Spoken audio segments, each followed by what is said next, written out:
25 batch তোমাদের কিন্তু ইতোমধ্যে আজকের পরীক্ষাটা স্থগিত হয়েছিল, যেটি আজকে ছিল সেটিও স্থগিত, এবং আগামী যে 24 তারিখের যে পরীক্ষাটি আছে সেটিও স্থগিত করা হয়েছে। তোমরা যদি এখানে মাধ্যমিক শিক্ষা বোর্ড ঢাকার যে লেটেস্ট নোটিশটা দেখতে পাও, 24/7/2025 তারিখের পরীক্ষার প্রেস বিজ্ঞপ্তির মাধ্যমে কিন্তু স্থগিত করা হয়েছে। এবং আমরা আরও শিওর হতে বিভিন্ন গণমাধ্যমের যে পোস্টগুলো আছে সেগুলো চেক করেছি, এবং সব জায়গায় চেক করে আমরা যেটি দেখতে পেয়েছি যে 24 জুলাইয়ের এইচএসসি ও সমমানের পরীক্ষা স্থগিত করেছে তারা, এবং বিজ্ঞপ্তির মাধ্যমে জানিয়ে দিয়েছে। ইতোমধ্যে কিন্তু এইচএসসি 2025-এর অবস্থা ধরতে গেলে খুব সংকটাপন্ন, কারণ তোমরা জানো মাইলস্টোনের যে দুর্ঘটনা তারপর পরই এখন কিন্তু বর্তমানে সচিবে অবস্থান করছে শিক্ষার্থীরা।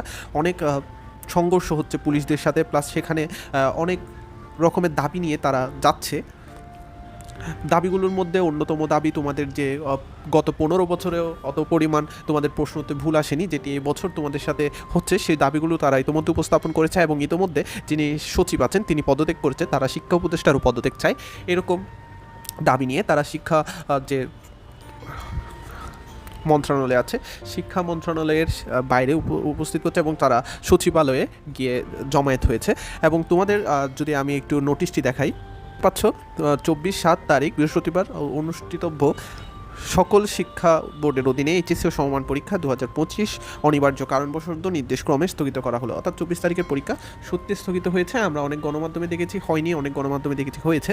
তো এটা অনেকে মনে করছে গুজব, সেই ক্ষেত্রে আমি তোমাদেরকে এটি একটু ইনফর্ম করার জন্য ভিডিওটা বানানো। আর আজকের যে পরীক্ষাটা স্থগিত হয়েছে সেটি রাত 3টায় তোমাদেরকে নোটিশের মাধ্যমে জানিয়ে দেওয়া হয়েছিল, যার ফলে তোমরা আজকে যাওনি পরীক্ষা দিতে। এবং আজকে কিন্তু তোমাদের সামনেও কয়েকটি পরীক্ষা স্থগিত হওয়ার প্রবল সম্ভাবনা রয়েছে, কারণ শিক্ষার্থীদের মধ্যে একটি থমথম পরিস্থিতি বিরাজ করছে, এবং বর্তমানে সচিবালয়ের বাইরে শিক্ষার্থীরা অবস্থান করছে, এবং সচিবালয়ের অবস্থা খুবই খারাপ বর্তমানে।